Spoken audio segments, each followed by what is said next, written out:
কেন্দ্রীয় সংশোধনাগারে মৃত্যু হলো খুনের আসামির। পরিবারের পক্ষ থেকে দাবি করা হচ্ছে যে জেল পুলিশের পক্ষ থেকে কোনো ব্যাপারই তাদেরকে জানানো হয়নি, শুধুমাত্র মৃত্যুর খবর পৌঁছে দেওয়া হয় তাদের কাছে। জিবিপি হাসপাতালে আনার সময় নাকি কেন্দ্রীয় সংশোধনাগার থেকে মৃত্যু হয়েছে সেই আসামির। আমরা সঠিক আমার জানা নাই, মানে জেলের থেকে জীবিত আনানোর পরে জেলার ফোন করছে তোমার বাবা জীবিতে আছে।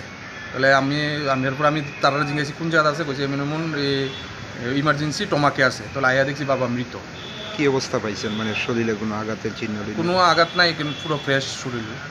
আচ্ছা, জেল পুলিশের তরফ থেকে আপনাদের কোন সময় জানানো হয়েছে বিষয়টা? জেল তরফ থেকে পুলিশের জানানো হয়েছে 1:45 গতকালকে। দিনের বেলা না রাতের বেলা? দিনের বেলা। আচ্ছা, প্রথমে তো স্থানীয় হাসপাতালে নিচে, সেখানে বিশালগড় নিচে বলে, বিশালগড় আমরা কল করছে না, যে সময় বার করছে এই সময় কোনো কল করছে না। মারা গেছে আর আরও আগে মারা গেছে, তাহলে আমরা ফোন করছে 1:45 সময় ফোন করছে। কত বছর যাবত জেলে আসছিল উনি? 16 বছর ধরে। কিসের আসামি আসছিল? এটা মনে করেন এটা মার্ডার কেসের আসছিল, মানে বাইরের বদলি বাইরে আনছে আর কি। কত বছরের সাজা হয়েছিল? যাবজ্জীবন আসছিল, 14 বছরের কথা হয়েছিল। আপনাদের সঙ্গে যোগাযোগ আসছিল কি? আসছিল, বাবার সঙ্গে যোগাযোগ আসছিল। কি মনে হয় কিভাবে মৃত্যু হইতে পারে?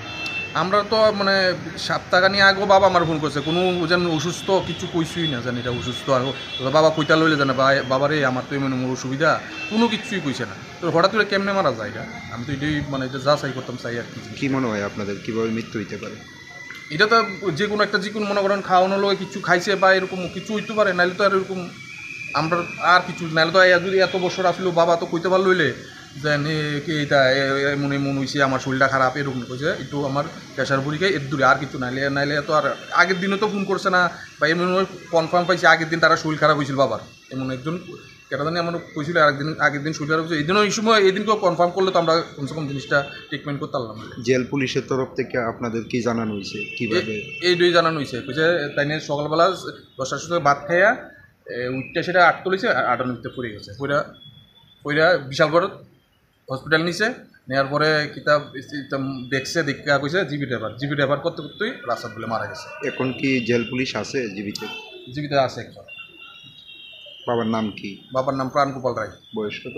বয়স 68। বাড়ি জিরানিয়া, জয়নগর। এখনকার মতো সংবাদ এখানেই শেষ করছি। পরবর্তী আপডেট পেতে অবশ্যই চোখ রাখবেন সোশ্যাল বাংলায়। নমস্কার। শেফদের পছন্দ সিস্টার মশলা, যা মডার্ন টেকনোলজি এবং স্বাস্থ্যসম্মত। সিস্টার, নিশ্চিন্তের প্রতীক।